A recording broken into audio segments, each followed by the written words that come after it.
Tapi andai kata kemudian kelak Mas Hori ini tiada gitu ya, terus kemudian reinkarnasi ini pengennya sebagai apa? Sebagai yang seperti ini lagi, ataukah ada harapan yang lain kira-kira? Jadi kalau saya sendiri, reinkarnasi itu saya percaya, tapi tidak hidup kembali. Reinkarnasi itu bagi saya adalah transformasi kesadaran. Jadi kesadarannya bertransformasi, dia berada pada kesadaran ke tingkat berikutnya. Jadi seolah-olah dia hidup lagi. Bukan reinkarnasi kita hidup secara fisik, bukan. Cara pandang, cara berpikir, kesadaran. Itu reinkarnasi itu yang dimaksud itu seperti itu. Nah kalau misalnya nitis, kan saya pernah itu ketemu sama teman-teman. Mas katanya leluhur saya ngikutin saya gitu dan sebagainya. Sebetulnya bukan ngikutin ya, boro-boro ngapain juga leluhur ngikutin kita di dunia ini. Toh di sana sudah sangat nyaman gitu. Ya saya percaya bahwa memungkinkan sekali untuk turun ke sini. Tapi itu sangat kecil. Yang ada adalah kita berada pada level apa namanya? Berada di level yang sama dengan beliau gitu. Itu memungkinkan kita bicara dengan beliau. Tapi untuk beliau turun ke sini ya ngapain boro-boro gitu. Ya kita yang berada di level sana gitu.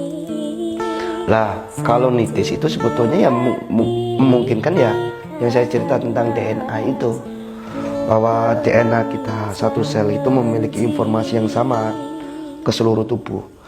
Jadi sebetulnya apa yang saya sekarang lakukan, saya pelajari itu sebetulnya bukan untuk saya, tapi untuk anak cucu saya nanti sebetulnya.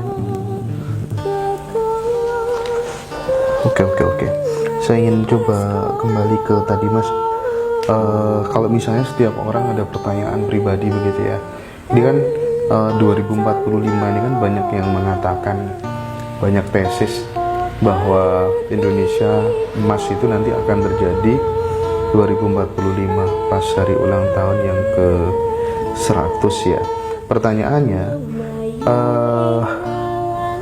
sebaiknya kalau kemudian kita ingin memberikan kontribusi kita ini menuju Indonesia yang keren di 2045 itu, mulainya dari mana Mas?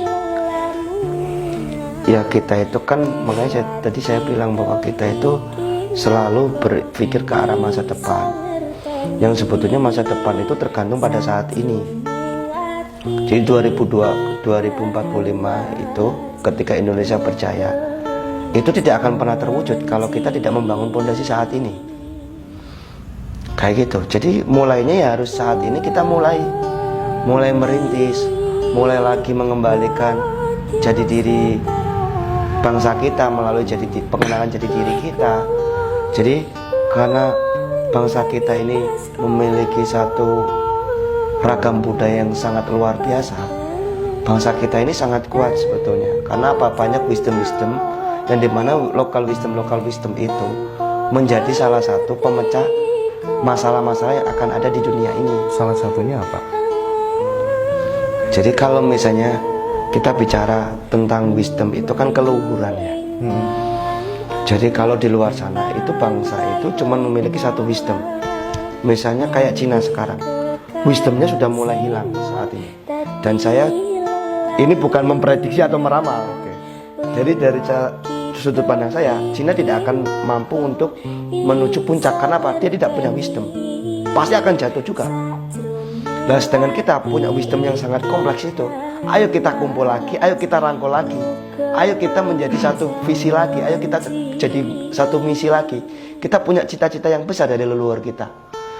Lah makanya jangan terkotak-kotak dengan daerah atau budaya-budaya yang seolah-olah itu berbeda secara bungkus. Jadi makanya dimulailah saat ini. Ayo kita bareng-bareng, kita mengenali siapakah sebetulnya diri kita sesungguhnya. Di manakah kita berada sebelum kita ada di dunia ini? Itu pertanyaannya.